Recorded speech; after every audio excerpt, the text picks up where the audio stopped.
જીવન જીવી શકીએ, પરંતુ જ્યાં સુધી આપણે આપણા ગુરુદેવનું કાર્ય ના કરીએ ને ત્યાં સુધી આપણું જીવન નકામું જ કહેવાય.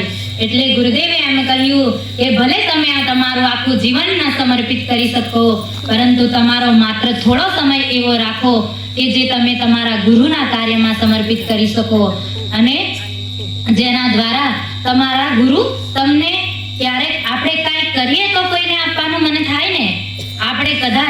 આપણે સાંસારિક જીવનની જ વાતો કરીએ કે આપણે કદાચ મજૂરી કરવા જઈએ, આખો દિવસ આળસ કરીને બેસી રહીએ, કદાચ નિંદણ કામ માટે ગયેલા હોય અને નિંદણ કામ કર્યું ના હોય, આપણને આળસ આવ્યા કરે કે ભલે દિવસ પૂરો થાય અને મને મજૂરી તો મળી જ જવાની છે, તો હું શું કામ કરું? અને તેથી આળસ કરીને બેસી રહીએ, અને જે માલિક હોય તે કદાચ આવીને દેખે તો એને કેવું થાય કે એને કશું કામ જ નથી કર્યું, તો મારે શું આપવું? એને પણ વિચાર કરવો પડે કે હું કેવી રીતના એને આપું.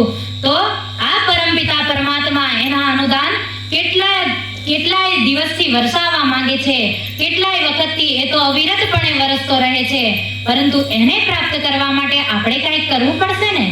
આપણે કદાચ નીંદેલું હશે અને આપણું કાર્ય દેખી અને માલિક બહુ ખુશ થઈ જાય અને આપણને જે મજૂરી કીધી હોય ને એનાથી પણ વધારે આપવાનું મન થાય એને, તો આપણે ગુરુદેવ માટે એવું કાર્ય કરીએ કે એને આપણા ઉપર વરસવાનું મન થાય, એટલું વરસવાનું મન થાય કે આપણી જોડી ક્યારેય ન ખાલી રહે. અને આગળ નારદજી ત્યાં આવી ઘટના જોઈ અને આગળ વધે છે. ખરેખર હૃદયથી ખૂબ નારાજ થયા છે કે જે રામાયણનો પાઠ કરનાર ભક્ત પોતે રામાયણને જીવનમાં નથી ઉતાર્યો, ભાઈ ભાઈના પ્રેમને નથી સમજી શક્યો, એને કેવી રીતના સમજાવવું. અને આ તો કલી કાલનો સમય કહેવાય, એમને કોઈને કશું કહેવાય પણ નહીં. એટલે નારદજી ત્યાંથી આગળ વધે છે, બીજા ગામમાં જાય છે અને ત્યાં જઈને એવી ઘટના જોવે છે કે એમનું હૃદય દ્રવિત થઈ જાય છે. એક નનામી લઈને 4 માણસો આગળ ચાલી રહ્યા છે, રામ નામ સત્ય હૈ નું બોલી રહ્યા છે અને એની પાછળ એક સ્ત્રી અને પુરુષ ભેજડ લડતા રડતા ચાલી રહ્યા છે. અને એમની થોડીક પાછળ 3 માણસોને પોલીસ પકડી અને લઈ જઈ રહી છે, હાથ કડી હાથમાં પહેરાવેલી છે. નારદજીને એમ થયું કે આ શું થયું હશે કે જ્યાં પોલીસોની પણ હાજરી થઈ છે, તો આવી ઘટના શું હશે.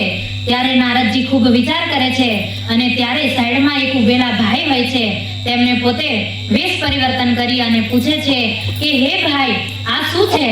અને ત્યારે એ ભાઈએ જે કહ્યું એ સાંભળી અને નારદજી ખરેખર હૃદયથી ખૂબ દુઃખી થયા છે.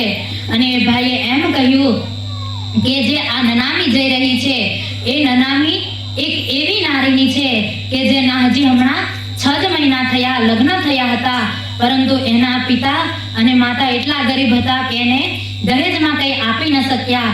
અને દહેજમાં કંઈ ન લાવવાના કારણે એના ઘરના એના સાસુ સસરા અને એનો પતિ એક એવા ક્રૂર બન્યા. એમને દહેજ મેળવવા માટે એમનામાં એવી લાલચ આવી ગઈ કે એમને એમના માતા પિતાને વારે વારે ટકોર કર્યા કરે કે તમે દહેજ ક્યારે આપશો, દહેજ ક્યારે આપશો.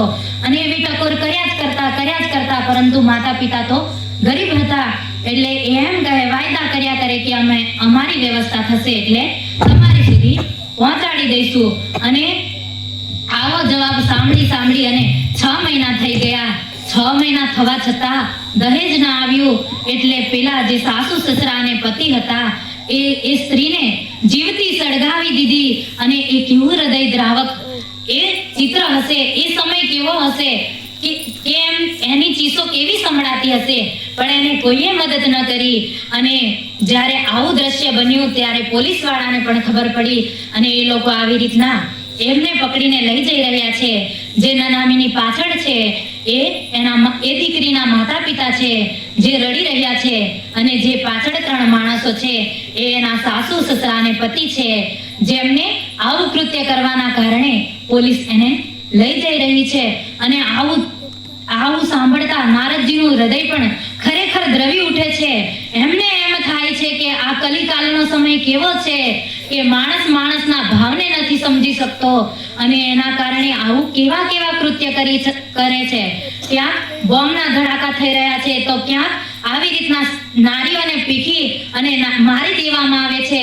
આજે કેટલું આપણે સાંભળીએ છીએ કે જે એક ડોક્ટર હતી નારી, એ હોસ્પિટલમાં કાર્ય કરતી હતી અને હોસ્પિટલમાં પોતાની ફરજ નિભાવી અને થાકેલી એ યુવતી જ્યારે આરામ કરવા માટે એક કક્ષમાં જાય છે અને ત્યારે આરામ કરતા એ 3-4 ગુંડાઓ એવા આવે છે કે જેમને એનો વિચાર પણ નથી કર્યો અને એને કેવી રીતના આખી પરિસ્થિતિ ખરાબ કરી દીધી કે એની સાથે બળજબરીથી બધું કરવાનો પ્રયત્ન કર્યો. અને જ્યારે એનો સામનો કર્યો ત્યારે એને મારી નાખી અને એની કોઈને જાણ પણ નહીં થઈ અને ત્યાંથી એ લોકો નીકળી ગયા. આવા કેટલાય આપણે દ્રષ્ટાંતો સાંભળીએ છીએ જે આપણા હૃદયને ખરેખર દ્રવિત કરી દે છે.